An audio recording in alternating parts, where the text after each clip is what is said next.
తెలుగు సినిమాల హీరోలు, ప్రొడ్యూసర్లు రాజకీయంలో కొంచెం దూరంగానే ఉంటారు.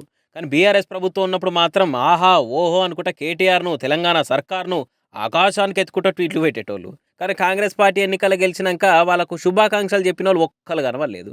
ఒక్క సినిమా నిర్మాత అల్లు అరవిందే కాంగ్రెస్ పార్టీకి మా హృదయపూర్వక అభినందనలు.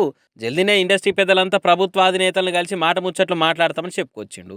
అంతగా తప్పించి హీరోలు ఎవ్వరి నోటి నుంచి చిన్న ట్వీట్ ముక్క కూడా రాలేదు. అంటే వాళ్ళకి ఇది స్వీట్ న్యూస్ కాదని డిసప్పాయింట్ అయ్యిర్రేమని కొంతమంది సోషల్ మీడియాలో పోస్టులు పెడుతున్నారు.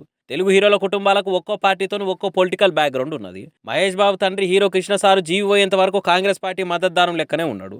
అటు ప్రభాస్ అన్నోళ్ళ పెదనాన్న బీజేపీలో ఎంపీగా పనిచేసిండు. బీజేపీ మద్దతుదారుడుగానే ఉన్నాడు. ఇక పవనాల గురించి చెప్పే అక్కరలేదు. సైకిల్ మీద కూర్చొని కమలం పువ్వు పట్టుకొని రౌండ్లేస్తున్నాడు. ఇక జూనియర్ ఎన్టీఆర్ కథ అందరికీ తెలిసిందేనాయే. కానీ తెలుగుదేశంతో ఈ నడుమ ఏం సంబంధం లేనట్టే ఉంటున్నాడు. ఇక మెగాస్టార్ చిరంజీవి అధికారికంగా ఇంకా కాంగ్రెస్ పార్టీకి రాజీనామా చేయలేదు కాబట్టి ఆయన కాంగ్రెస్ మ్యాన్గానే చూడాలి. కానీ చిరంజీవి సార్ కూడా చిన్న విషెస్ కూడా చెప్పలేదు.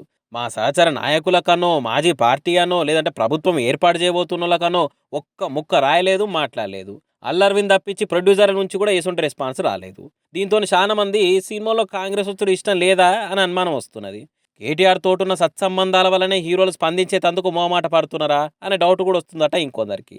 ఇక కొందరైతే అసలు హీరోలు ఎందుకు స్పందించాలి, వాళ్ళ పనేదో వాళ్ళు చేసుకుంటున్నారు, పాలిటిక్స్ను వాళ్ళకు రుద్దులేంది అని అభిమానులు ఎవరు హీరోని వాళ్ళు డిఫెన్స్ చేస్తున్నారు. మరి చూడాలి, అల్లర్విన్ సార్ అయితే అందరం పోయి ఓనాడు కలిసి వస్తాం అన్నాడు కదా, మరి అప్పుడు జగనన్నం కలిసేందుకు పోయినట్టు ప్రభాసు, మహేష్, చిరంజీవి వీళ్ళందరూ పోతారా, ప్రొడ్యూసర్లే పోయి వస్తారా అన్నది చూడాలి రేపు.